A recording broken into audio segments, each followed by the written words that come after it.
Hey, Texas Values friends, Jonathan Saenz here, president of Texas Values. Good to be with you again. We're going to bring you a series of videos and special conversations here in Texas, in Houston, Texas, my hometown, H-Town as we like to call it.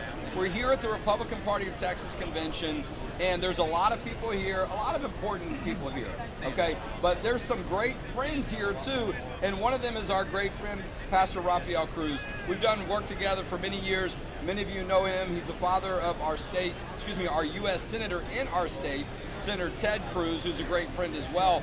But as you know, Pastor Rafael Cruz, very involved in his faith, gets around the state and around the country talking about the importance of Christians getting involved in the process, getting pastors to be more confident and bold from the pulpit, a lot of things that we care about at Texas Values. So we're going to talk about some of those issues today. Pastor Cruz, great to be with you, my friend. Great to be with you. And it's good to see you in person. You know, you travel more than I do. I travel a little bit, but I know you're on the go a lot, really reaching a lot of people. But it's nice to sit down, you know, have a comfortable seat, say hello to good friends. You look good too, and I'm sure. I feel good. Yeah, that's important. I know you got some of your family here, and Senator Cruz will be here later in the week. You know, look, we're in the middle of an important election year, midterm elections. We're here at the Republican Convention, a lot of activity, a lot of talk about, you know, what the rest of this year is going to be going, what's going to happen. But there's a lot of concerns too about the economy, leadership at the federal level, some at the state level. A lot of the work we do is helping Christians understand why it's important for them to get involved. Tell us a little bit about the work that you do to help Christians and Christian leaders, pastors, be more bold in their faith. Well, you know, I talk a lot about American history. Many people don't realize America was founded as a Christian country. And it was the first Great Awakening that was the spark that ignited the American Revolution. Most people don't even know that pastors were at the forefront of the American Revolution. The church fought the American Revolution.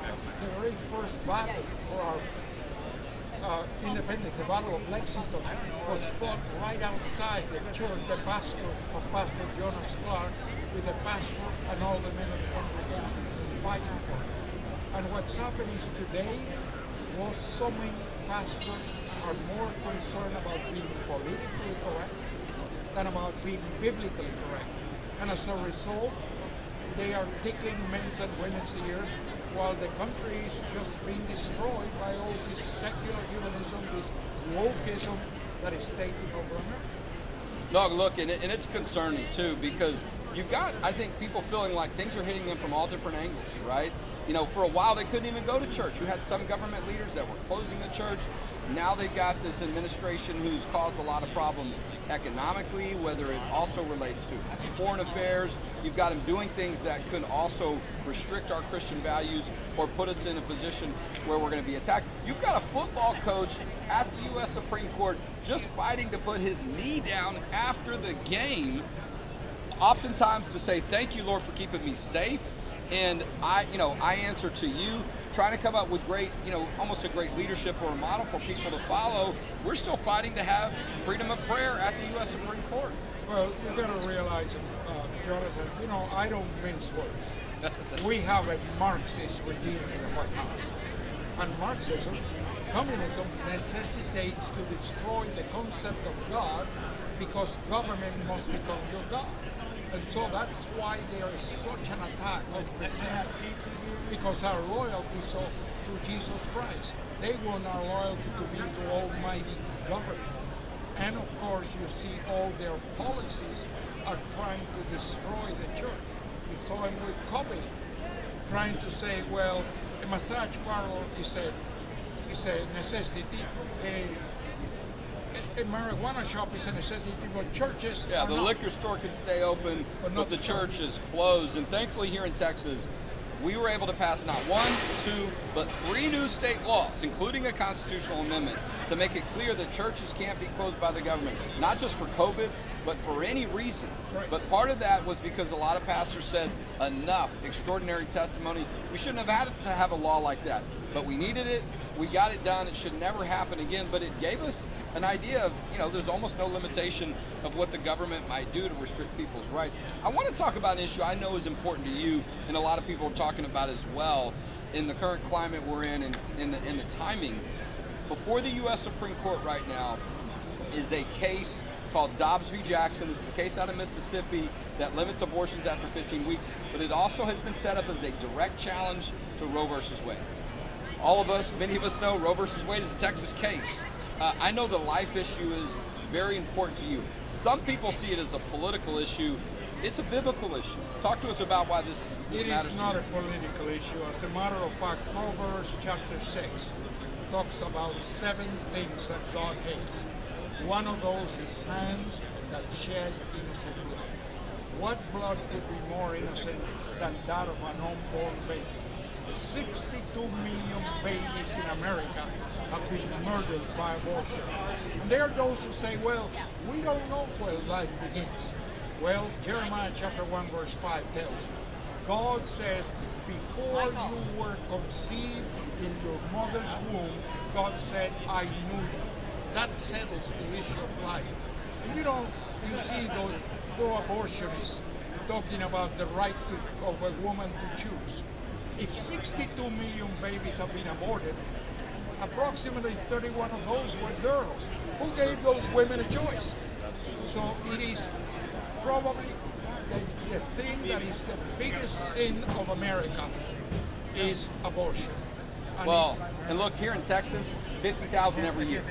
50,000 babies. Now, the heartbeat law, we believe, and the fact that it continues to be enforced and upheld has limited that drastically. We feel like there's about 40,000 lives that have been saved, but you are absolutely right. That legacy of 62 million. I was born in 1973, the year that decision was made.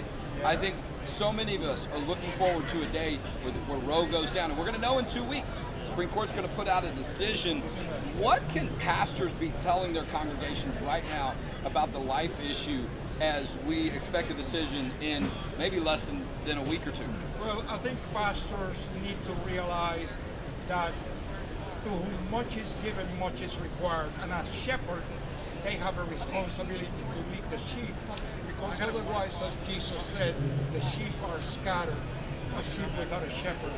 And they need to understand that they need to talk to that unwed mother and give her options. Yes. I'll tell you, I'm so pleased to see so many crisis pregnancy centers that are telling these young girls, look, we will help you, we will house you, we will feed you, we will provide you medical attention, and even if you so desire, maybe find an adoption for your child, but preserve that life. No, you're absolutely right. Over 300 pregnancy resource centers across the state of Texas. These are nonprofit entities that are designed to help women in these situations, and not just during the time the baby's in the womb, but after the fact to continue that support. Many of those pregnancy centers are in churches as well, but some are not, but many of them are nonprofit and Christian-led. $100 million allocated from the state of Texas, showing that we support not only protecting the baby from abortion, but after the fact as well. That's going to be key. As we wrap up, Pastor Cruz, and I really appreciate getting to spend time with you, the conversation. Talk about shepherds. You have a role and responsibility as a father to be a shepherd, to have that example. Your son, Senator Ted Cruz, been in office now 10 years. What's it been like to have him in office, to see the wonderful things that he's done, and to see so much attention around it, and to see him making so much of the opportunities and the things I'm sure you built into him over the years? Well, Jonathan, it started much earlier than that. Yeah. When Ted was 9 years old, 1980, I was very heavily involved in the Reagan campaign. That was our conversation around the dinner table. Ted was mesmerized with Ronald Reagan.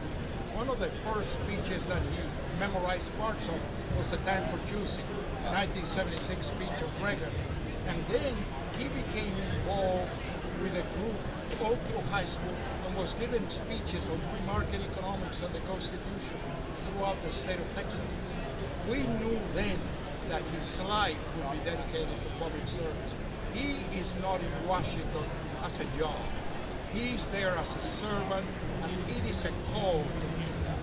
So because of that, he's so committed to standing for righteousness' sake. And I'll tell you, to those of you listening, we have an election in November. The Bible says in Proverbs 29:2, when the righteous are in authority, the people rejoice. When the wicked rule, people mourn. As Christians, we have a moral responsibility to elect men and women that will uphold the Judeo-Christian principles that have made America the greatest country in the face of the earth. We have that responsibility. We cannot abdicate that responsibility. So I encourage everyone, let's make sure pastors speak the truth, the whole truth from the pulpit. I encourage every member to be registered to vote and to vote for righteousness. Amen. Vote for biblical values. Vote for what has made America the greatest country on the face of the earth. Well, look, we're a couple of days away from Father's Day. You know, you're making me think of a speech my son gave, and he talked about Ronald Reagan. The ability when you see, right? You see, and I'm sure you saw that as you described with Senator Cruz, with Ted. When they're young and you see them growing up, just how special it is. So as we get close to Father's Day, I hope you soak all that in. I hope you have a wonderful Father's Day, and I appreciate you spending some time with us today with our social media following and being a part in your friendship with Texas Values. Appreciate you, sir. Thank you, sir. It's so good to see you, Jonathan. It's God been bless wonderful. you, and Texas Values does an incredible job in telling the truth and awakening America and awakening Texas. Thank you. You're an inspiration, sir. Thank you. It's been great to have Pastor Rafael Cruz today as our guest today on this special segment of the Texas Values Report right here at the Republican Convention in Houston, Texas. We'll have more updates for you soon later this week.